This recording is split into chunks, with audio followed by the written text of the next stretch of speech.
Truth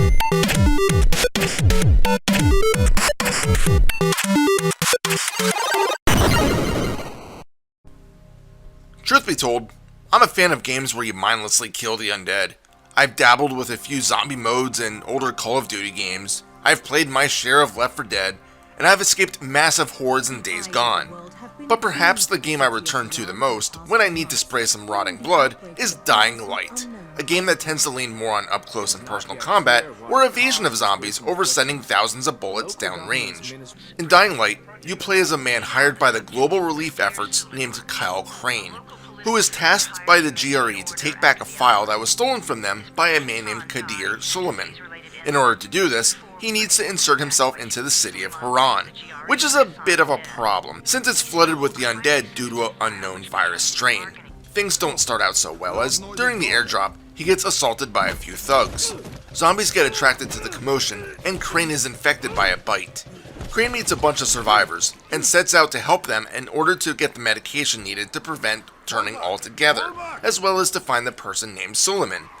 Crane is given a few tasks, including a decent enough tutorial on the game's movement mechanics, melee combat, and how safe houses in the field work. The tutorial doesn't end until you get to experience the horrors of the night for the first time, at which time you run for your life from a bunch of deadly creatures known as volatiles.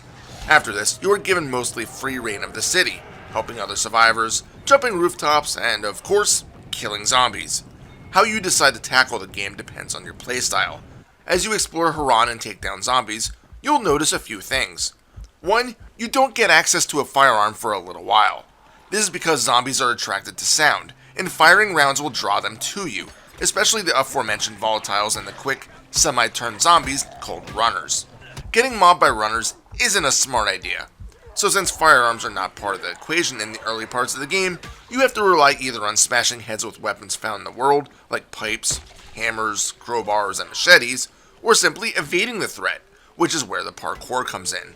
Crane can grab onto many surfaces, allowing him to climb up walls, jump large gaps, or freefall into a dumpster.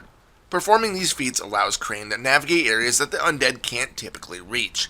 And even if you do see a zombie on a rooftop, it's immensely satisfying to dropkick them to the ground level, hearing that nice splash of brains when they go splat. Regardless on how you decide to tackle or escape the undead, you'll earn experience points. There are 3 main skill trees, with 1 bonus tree that gets unlocked once you max out one of the others. These skill trees are Survivor, Power, and Agility.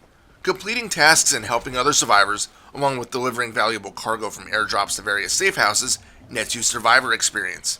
Anything that can be considered parkour, including sliding into zombies or throwing them away from you, gains Agility points. Finally, brute forcing your way through the biters gets you Strength points. Once you level up, you'll gain a skill point for that tree. It's a pretty simple system. The only thing you need to worry about is if you die during the daytime, because if you do so, you lose survivor points. This sucks, as the more you die, the more you'll lose. So since there's no penalty when dying at night, maybe you should stick to Graveshift. Well, that comes with its own pros and cons as well. Enemies are far more dangerous, with even the standard walkers gaining additional power. The volatiles don't go down easily, and when they spot you, they will give chase and aggressively continue to remain on the offensive. And unless you have a firearm, you probably should just run from them if you do get spotted. But sacrificing good vision, along with the higher threat, does mean that you earn double experience when the sun is down, so that's a pretty tempting reason to be a creature of the night. In addition, if you can survive the darkness, you'll earn extra survivor points. This in its own is huge, but I highly recommend that you wait until you get the grappling hook before really trying to roam around with the volatiles. This is because those aforementioned beasts are quick on their feet, easily able to keep up with you. Sure, the UV flashlight you get helps stun them for a few seconds, but it only does so much. Instead, you may want to latch onto something and pull yourself in, like grabbing a rooftop where the volatiles will struggle to catch up. Sure, it may sound like a cheap way to escape, but I found it very effective. In fact, the grappling hook brings a whole new element to the parkour mechanics.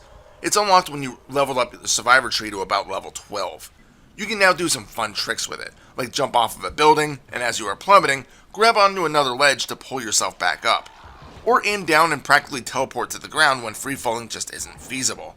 You can even get good with it, and use it to get close to an enemy type called bolters, which run from you when they detect you.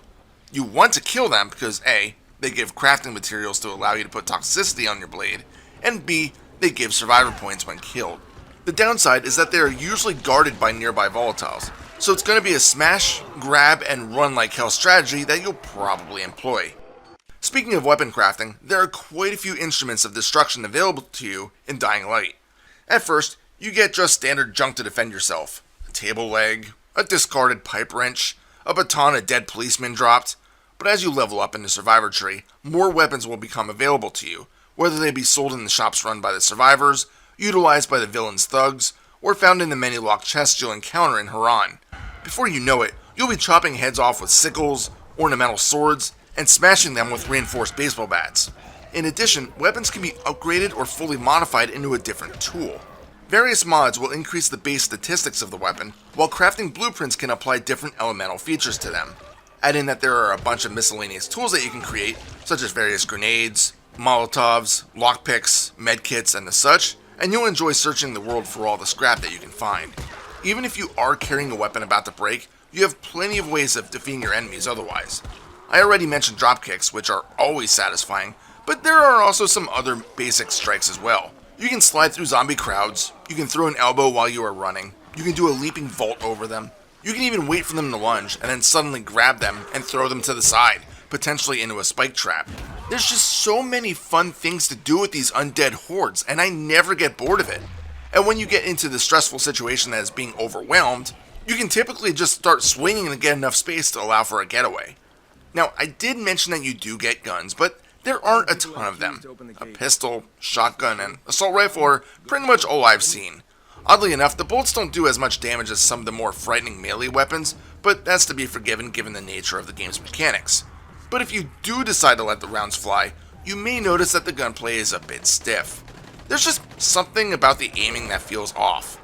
There are areas where an approach with a gun is required, and the gunplay is competent enough and all, but I have always felt that when you bring up the sight of the gun, you really have to work to get the crosshair where you want it to be.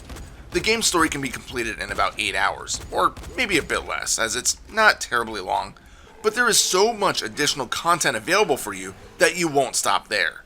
Not only do you have the main parts of Haran to visit, the slums and what's called the Old City, but you also have different outposts and quarantine zones to clear out. There are plenty of side quests to look for, with most of them featuring quirky characters that make you laugh in such a grim atmosphere. There's also a bounty board featuring lots of unique challenges to earn experience points, such as unlocking 3 hard or very hard containers, decapitating multiple zombies with one slash, or simply just climbing up a set distance. There's just so much to do, and killing the zombies never gets old. If I do have one complaint, other than the stiff gun aiming, it's the final boss encounter. Surprise, surprise, it's just a quick time event. Ugh. There are other bosses in the game that have life meters, so why not the final boss? It's maddening, but it's not enough for me to hit the game. So that's Dying Light. In my opinion, it's one of the best zombie games available. Terrifying chases with volatiles, an easy but rewarding experience system, tons of weapons, parkour, and hundreds of ways of defeating the undead. I haven't tried the DLC yet, and oddly enough I haven't picked up Dying Light 2 either, although it is on my radar. Even so, I have over 80 hours into this game, and I don't see myself stopping anytime soon. Final score? 7 out of 7. This is Reaper. Happy fragging.